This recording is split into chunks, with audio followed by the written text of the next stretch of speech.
વરાહ મહાપુરાણની કથાને આગળ વધારી ભાગ બીજો। આ પ્રમાણે સ્તુતિ કરવાથી દેવશ્રેષ્ઠ ભગવાન નારાયણે મેઘના જેવી ગંભીર વાણીથી વારંવાર મને કહ્યું, વર માગો। આથી મેં ભગવાનના દેહમાં જ લય પામવાનું વરદાન માગ્યું। શાશ્વત સ્થિતિવાળા દેવોના દેવ મારી આ વાત સાંભળીને બોલ્યા કે હે વિપ્ર, તું પ્રકૃતિને પ્રાપ્ત થઈ જા। આ જ ઉત્તમ યોજના છે, કારણ કે નાર જળને કહે છે, તમે પિતૃઓને તે આપ્યું છે, તેથી તમારું નામ નારદ સંજ્ઞાવાળું થશે। આ પ્રમાણે મને કહીને ભગવાન અંતર્ધ્યાન થયા।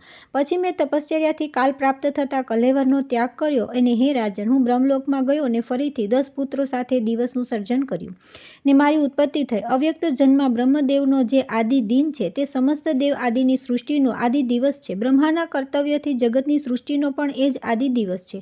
હે પાર્થિવ, તમે મને પૂછો છો તે આ મારો પ્રાકૃત જન્મ છે। નારાયણનું ધ્યાન કરવાના લીધે હું શ્રેષ્ઠત્વને પામ્યો છું। એટલા માટે હે રાજેન્દ્ર, તમે પણ વિષ્ણુપરાયણ થઈને વિષ્ણુની ભક્તિ અને ધ્યાન કરો।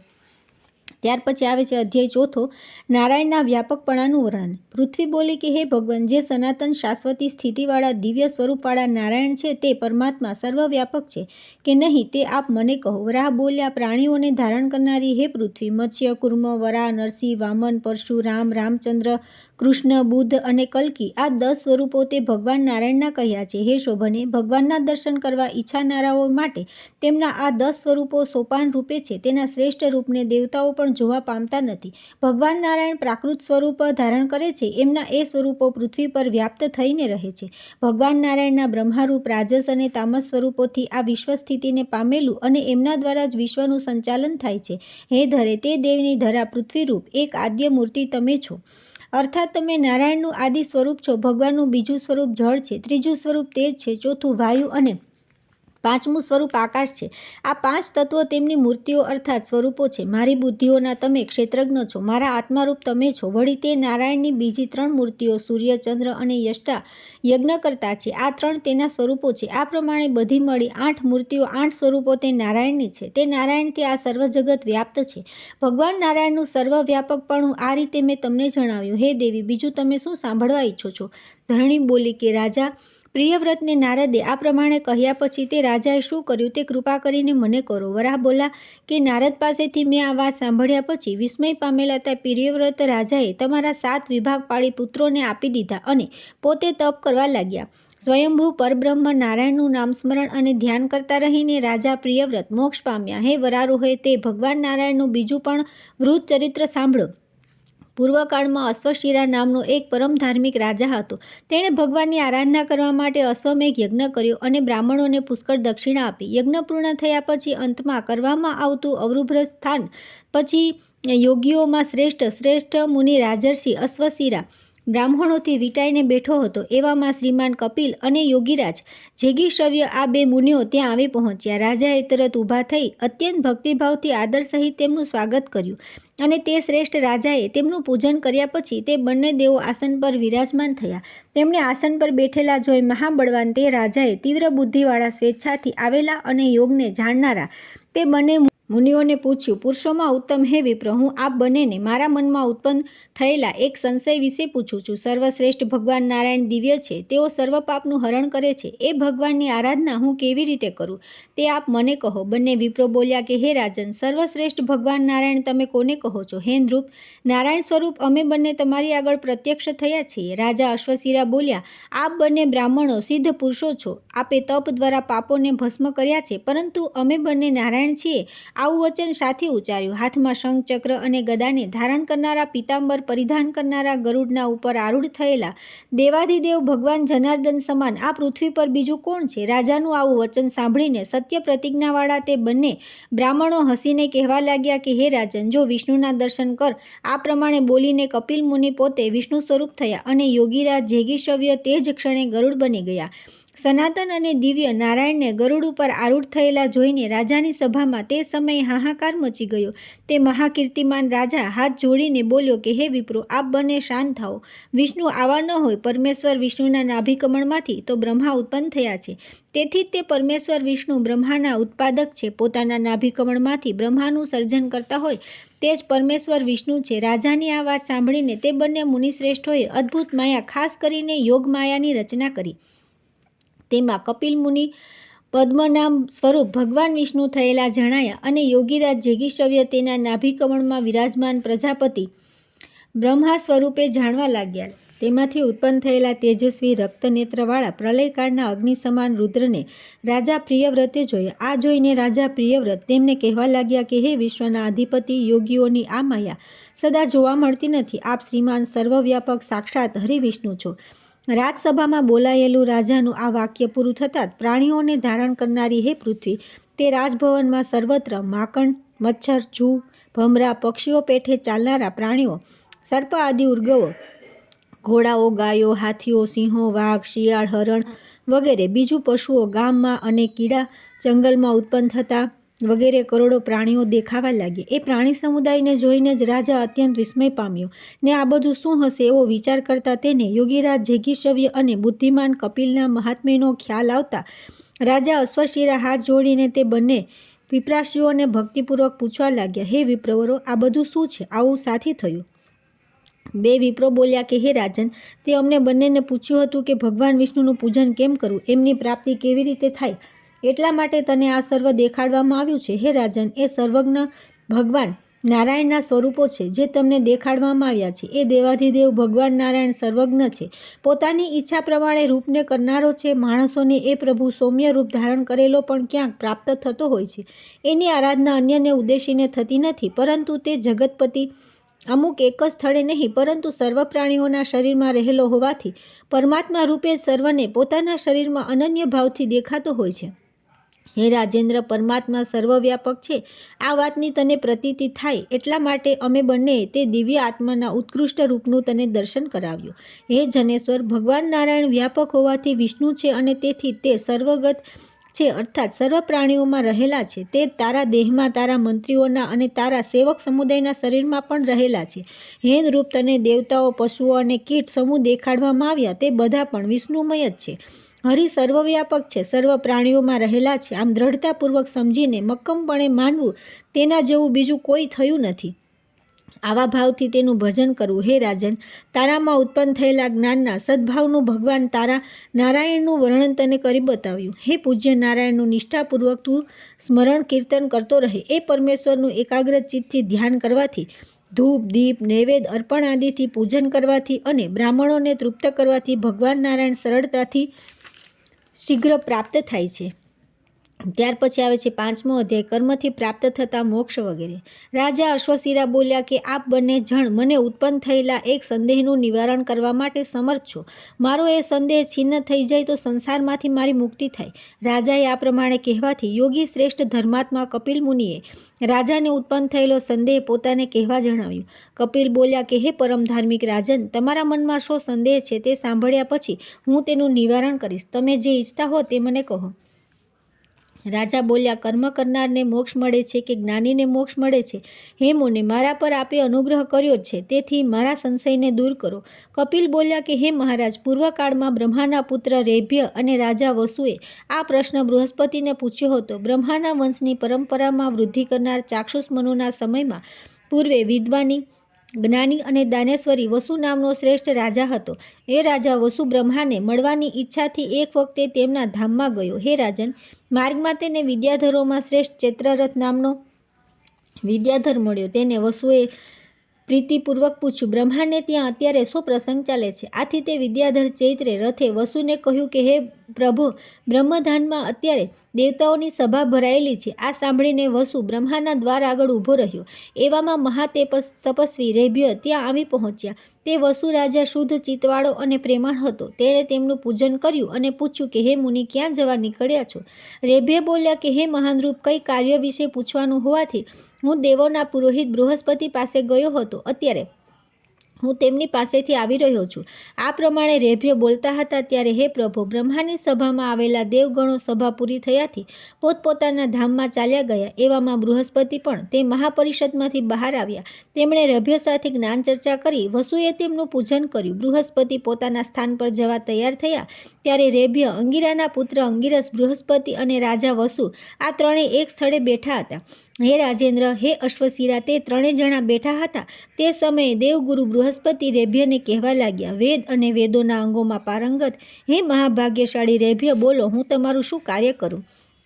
રેભ્ય બોલ્યા કે હે બૃહસ્પતિ, હે પ્રભુ, મારા મનમાં એક સંશય ઉત્પન્ન થયો છે. તેના સંબંધમાં હું આપને પૂછું છું. તે વિશે મને કહો કે મોક્ષ કર્મ કરનારને મળે છે કે જ્ઞાનીને મળે છે? બૃહસ્પતિ બોલ્યા કે માણસ સારું કે નરસું જે કંઈ કર્મ કરે તે બધું નારાયણને અર્પણ કરવાથી લેપાતું નથી. આ સંબંધમાં જે હે શ્રેષ્ઠ દ્વિજ રેભ્ય, એક વિપ્ર અને પારધી વચ્ચે થયેલો સંવાદ સંભળાવવામાં આવ્યો છે. પૂર્વકાળમાં અત્રિવંશમાં સંયમન નામનો એક બ્રાહ્મણ થઈ ગયેલ છે. તે મુનિ પ્રાતઃસ્નાન કરી વેદોનો અભ્યાસ કરતા અને ત્રણેય સમય સ્નાન તથા હોમ ક્રિયા કરીને તપનું આચરણ કરવામાં મગ્ન રહેતા હતા. એક દિવસે તેઓ કલ્યાણકારી અને ધન્ય ગંગા નદીમાં સ્નાન કરવા માટે ધર્મારણ્ય નામના તીર્થક્ષેત્રમાં ગયા. એ ધર્મારણ્યમાં હરણોનું એક ટોળું બેઠેલું હતું. તે વેળા યમરાજ સમાન હાથમાં ધનુષને ધારણ કરેલો નિષ્ઠુરક નામનો એક પારધી મૃગોનો વધ કરવા માટે ત્યાં આવી ચડ્યો. ધનુષ પર બાણ ચડાવીને મૃગોનો શિકાર કરતા તે નિષ્ઠુરને સંયમન બ્રાહ્મણે જોયું. એટલે તેને તેમ કરતા અટકાવતા તેઓ કહેવા લાગ્યા કે હે ભદ્ર, તું આ પ્રાણીઓનો વધ ન કર. બ્રાહ્મણનું આ વચન સાંભળીને પારધી હસતો હસતો કહેવા લાગ્યો, હે દ્વિજોત્તમ, હું પૃથક પૃથક જણાતા આ પ્રાણીઓનો વધ કરતો નથી. ભગવાન પરમાત્મા પોતે આ પ્રાણીઓમાં રમમાણ છે. એ ભગવાને વિચારપૂર્વક આ બળવાન માયા રચી છે. એમાં કંઈ જ સંશય નથી. હે બ્રહ્મન, મોક્ષ પામવા ઈચ્છતા માણસોએ ક્યારેય અહંભાવ રાખવો નહીં. જીવનનો નિર્વાહ કરવા માટે આ જગતનું સર્વ કાર્ય ચાલતું હોય છે. તેમાં અહમ શબ્દ સારો લાગતો નથી. પારધીની આ વાત સાંભળીને વિપ્રશ્રેષ્ઠ સંયમન બ્રાહ્મણ વિસ્મય પામી તે નિષ્ઠુરક વ્યાઘ્રને કહેવા લાગ્યા, ભલા માણસ, મારી આગળ હેતુપૂર્વક આ વચન બોલીને તું શું કહેવા માગે છે? બ્રાહ્મણની આ વાત સાંભળીને તે ધર્મજ્ઞ વ્યાધે એક લોઢાની ઝાડ બનાવી અને તેની નીચે આગ ચાપીને બ્રાહ્મણને તે ઝાડની નીચે લાકડા સળગાવવા કહ્યું. બ્રાહ્મણે ફૂંક મારીને અગ્નિ પ્રજ્વલિત કર્યો અને શાંત થઈને બેઠા. તે અગ્નિ એક જ સ્થળે રહેલો હોવા છતાં પ્રજ્વલિત થયા પછી તે લોઢાની ઝાડના બાકોરામાંથી કલહંસ પક્ષીઓની પંક્તિ સમાન જુદી જુદી હજારો જ્વાળાઓ નીકળવા લાગી. તે જોઈને પારધીએ બ્રાહ્મણને કહ્યું કે હે મહામુને, આમાંની એક જ્વાળા તમે લઈ લો, ગ્રહણ કરી લો, ને બાકી રહેલી જ્વાળાઓનો હું નાશ કરીશ. આ પ્રમાણે બ્રાહ્મણને કહીને પારધીએ તે અગ્નિમાં પાણી ભરેલો એક ઘડો ઝડપથી ઠાલવી દીધો, જેથી અગ્નિ ઓલવાઈ ગયો અને બધું પૂર્વવત થઈ રહ્યું. પછી તપરૂપી ધનવાળા તે બ્રાહ્મણને પારધીએ કહ્યું કે ભગવાન, અગ્નિમાંથી આપે જે જ્વાળા લીધી તે મને આપી દો, જેનાથી હું શિકાર કરી માંસ લાવીને ખાઈશ. પારધીએ બ્રાહ્મણને આ પ્રમાણે કહ્યું. તેથી તે બ્રાહ્મણ લોઢાની ઝાડને જોવા ગયો, પરંતુ ત્યાં બાકોરામાંથી નીકળતી અગ્નિની જ્વાળાઓ તેના જોવામાં આવી નહીં, કારણ કે અગ્નિના મૂળનો નાશ થવાથી તે ઓલવાઈ ગયો હતો. આથી તે સત્ય પ્રતિજ્ઞાવાળો બ્રાહ્મણ જાણે કે તેનું કંઈ ખોવાઈ ગયું હોય એવા ભાવથી ચૂપચાપ થઈને બેઠો. તે પછી પારધી બોલ્યો કે હે દ્વિજ શ્રેષ્ઠ, અનેક જ્વાળાઓમાં પ્રજ્વલિત અગ્નિના મૂળનો નાશ થઈ ગયા પછી અગ્નિ રહેતો નથી. તેમ પ્રકૃતિમાં રહેલો આત્મા પ્રાણીઓનો આશ્રય છે. આત્માના વિકાર આકાશ આદિ પંચતત્વથી ઉત્પન્ન થયેલા જગતની પણ આ સ્થિતિ છે. જગતનો નાશ થઈ ગયા પછી ઘટાકાશ રૂપ 5 તત્વો મહાકાશમાં વિલીન થાય છે. તેમ જગતનો આત્મા પરમાત્મામાં વિલીન થઈ જાય છે. પિંડરૂપ શરીર ગ્રહણ કર્યા પછી એનાથી થતા કર્મોનો આત્મામાં સંયોજન કરનારો, અર્થાત પોતાના સારા કે નરસા કર્મો ઈશ્વરરૂપ નારાયણને અર્પણ કરનારો માણસ કર્મથી લેપાતો નથી. તેથી તે દુઃખી થતો નથી. હે શ્રેષ્ઠ રાજન, વ્યાઘ આ પ્રમાણે બ્રાહ્મણને કહેતો હતો તે વખતે વ્યાઘ ઉપર આકાશમાંથી પુષ્પોની વૃષ્ટિ થઈ. પછી તે શ્રેષ્ઠ બ્રાહ્મણે સ્વેચ્છા પ્રમાણે ગમન કરનારા ઉચ્ચ કોટીના પુષ્કળ રત્નોથી યુક્ત મોટા દિવ્ય વિમાનો જોયા. અદ્વૈત વાસનાના લીધે સિદ્ધત્વને પ્રાપ્ત થયેલી યોગ સિદ્ધિથી અનેક શરીરોને ધારણ કરનાર, ઈચ્છા પ્રમાણે રૂપ પ્રાપ્ત કરનાર તે નિષ્ઠુરક નામના શ્રેષ્ઠ વ્યાધને બ્રાહ્મણે તે સર્વ વિમાનોમાં સ્વભાવે બેઠેલા જોયા. એ જોઈને આનંદ પામતો બ્રાહ્મણ પોતાના નિવાસ સ્થાને ગયો. હે દ્વિજ શ્રેષ્ઠ રેભ્ય, હે રાજન, વસો આ પ્રમાણે પોતાની જાતિના ધર્મ પ્રમાણે કર્મ કરનારને પણ જ્ઞાન પ્રાપ્ત થાય છે ને તેથી તેને મુક્તિ મળે છે. આ વાત નિશ્ચિત છે. આ પ્રમાણે બૃહસ્પતિના વચનથી હે નૃપ, હે અશ્વશિરા, રેભ્ય તથા વસુનો સંશય દૂર થઈ જવાથી તે બંને જણા બૃહસ્પતિની આજ્ઞા લઈ ત્યાંથી પોતપોતાના સ્થાને ગયા. એટલા માટે હે રાજેન્દ્ર, તું પણ ભગવાન નારાયણની આરાધના કરતો રહે અને તે પ્રભુના અભેદ રૂપથી પોતાના દેહમાં દર્શન કર. કપિલ મુનિનું વચન સાંભળીને તે પરાક્રમી રાજા અશ્વશિરાએ પોતાના સ્થૂલશિરા નામના ભાગ્યશાળી જ્યેષ્ઠ પુત્રને બોલાવ્યો અને હે વરારોહે તેને પોતાના રાજ્ય પર અભિષિક્ત કરી રાજા અશ્વશિરા નૈમિષ વનમાં ચાલ્યા ગયા. ત્યાં તેણે યજ્ઞરૂપ શરીરવાળા યજ્ઞમૂર્તિ શ્રીહરિની તપ અને સ્તુતિથી આરાધના કરી. પૃથ્વી બોલી કે હે મહાભાગ, તે અશ્વશિરા રાજાએ યજ્ઞનું ભગવાન નારાયણની સ્તોત્ર દ્વારા કેવી રીતે સ્તુતિ કરી તે ફરીથી મને કહો. વરાહ બોલ્યા કે ઇન્દ્ર, શિવ, સૂર્ય, અગ્નિ, ચંદ્રમા, મરુદગણોના રાજા વાયુ એવા અનેક રૂપોથી વ્યાપ્ત યજ્ઞનું હરિને નિત્ય નમન કરું છું. હે ભગવાન, આપને નમસ્કાર છે. અતિ ભયાનક દાઢવાળા ચંદ્ર અને સૂર્યરૂપી નેત્રવાળા સંવત્સરો તથા ઉત્તરાયણ અને દક્ષિણાયન આ બે અયનરૂપ ઓક્ષીવાળા કલાત્મા ભગવાન શરીર પર દર્ભ જેવા રોમવાળા પ્રચંડ શક્તિવાળા શાશ્વત સ્થિતિવાળા યજ્ઞપુરુષ ભગવાન નારાયણને હું નમસ્કાર કરું છું. આકાશ અને પૃથ્વીના અંતર વચ્ચે તેમજ સર્વ દિશાઓમાં પોતાના શરીરથી વ્યાપ્ત થઈને રહેલા જગતના સર્જક વંદનીય પ્રભુ જનાર્દનને હું નિત્ય પ્રણામ કરું છું. સૂર તથા અસુરોથી ન જીતાય એવા જય સ્વરૂપ પ્રત્યેક યુગમાં આદ્ય શરીરનું સર્જન કરીને અવતાર ધારણ કરનારા અનાદિ યજ્ઞમૂર્તિ પરમેશ્વરને હું નિત્ય વંદન કરું છું. પોતાની માયાથી સર્વત્ર વ્યાપ્ત ઉગ્ર તેજવાળા જય માટે નિર્મળ અતિ તેજસ્વી સુદર્શન ચક્રને ધારણ કરનારા શાંગધનુષ પંચજન્ય શંખ અને કૌમોદિકી ગદાથી સોંપતા ચતુર્ભુજ વિષ્ણુરૂપ યજ્ઞમૂર્તિને હું વારંવાર પ્રણામ કરું છું. ક્યારેક 1000 મસ્તકવાળા, ક્યારેક પર્વત સમાન કાયાવાળા અને ક્યારેક વળી 3 શ્રેણુ તુલ્ય અને અતિ સૂક્ષ્મ શરીર ધારણ કરનારા યજ્ઞપુરુષ ભગવાન વિષ્ણુને હું સદા નમન કરું છું. બ્રહ્મરૂપે સમગ્ર સૃષ્ટિનું સર્જન કરનારા, વિષ્ણુરૂપે જગતનું પાલન કરનારા, પ્રલયકાળના અગ્નિ સમાન શંકરરૂપે સૃષ્ટિનો સંહાર કરનારા રજત, સત્વ અને તમ પ્રકૃતિરૂપ યજ્ઞમૂર્તિ ભગવાન નારાયણને હું નિત્ય પ્રણામ કરું છું. સંસાર ચક્રને ચલાવવાની ક્રિયાના સાતત્ય માટે સદા પ્રયત્નશીલ રહેનારા સર્વવ્યાપક આદિપુરુષ યોગીઓને જ ધ્યાનથી ગમ્ય, બીજાઓના માટે અગમ્ય યજ્ઞ સ્વરૂપ ભગવાન નારાયણને હું નિત્ય વંદન કરું છું. મેં તમારું સુંદર તત્વ જ્યારે મારા શરીર અને મનને અર્પણ કર્યું ત્યારે તે વિશુદ્ધ બન્યા અને તમારા સિવાય જગતમાં અન્ય કોઈ સ્વરૂપ નથી. આમ જાણીને મારી મતિ સ્થિર થઈ નિશ્ચળ બની. આ પ્રમાણે સ્તુતિ કરી રહેલા તે રાજાની આગળ અગ્નિની જ્વાળા સમાન તેજ ઉત્પન્ન થયું. તે તેજમાં રાજાએ પોતાની બુદ્ધિનો લય કર્યો અને પોતે યજ્ઞ સ્વરૂપ ભગવાન નારાયણના તે તેજમાં વિલીન થઈ ગયો. ત્યાર પછી આવે છે અધ્યાય 6 વસુને પુંડરીકાક્ષ પાર સ્તોત્રથી મોક્ષ પ્રાપ્તિ. પૃથ્વી બોલી કે હે દેવ, અંગિરાના પુત્ર અંગિરસ બૃહસ્પતિના વચન સાંભળ્યા પછી રાજા વસુ અને વિપ્રશ્રેષ્ઠ રેભ્યના સંશયનું નિવારણ થઈ ગયું. તે પછી તે બંને જણાએ શું કર્યું? વરાહ બોલ્યા કે સર્વધર્મોને જાણનારા તે વસુએ પોતાનું રાજ્ય પાલન કર્યું અને વિપ્રોને પુષ્કળ દક્ષિણા આપીને મોટા મોટા યજ્ઞો કર્યા. તે શ્રેષ્ઠ રાજાએ અનન્ય ભાવથી ભગવાનનું ચિંતન કરી દેવેશ્વર હરિ એવા પ્રભુ નારાયણને યજ્ઞાદિ કર્મથી પ્રસન્ન કર્યા.